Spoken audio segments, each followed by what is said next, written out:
African Americans are only 3% of the corporate executives in this country. But interestingly, we have the world's most powerful military. Nobody questions that.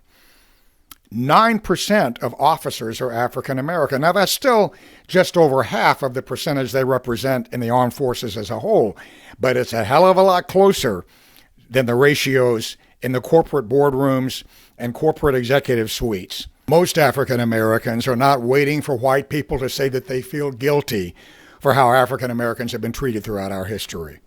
Most African Americans are not waiting for white people to admit that they're privileged in our society.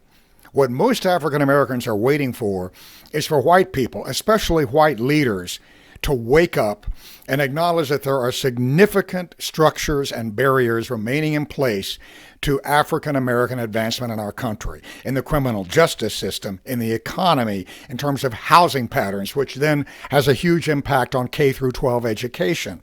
So as we celebrate Juneteenth, I hope that we as white people will resolve to stop asking African Americans to wait, to stop asking them to wait to reach their full potential within our country. I hope that we as white people will be the ones to start pointing out injustice, unfairness, insults, whether it's across our country or in our own offices. You know, most black people don't want to be that guy or that woman that has to point out problems that involve race. It would sure be nice if white people at least took some of that burden. White people do still dominate every realm of our society.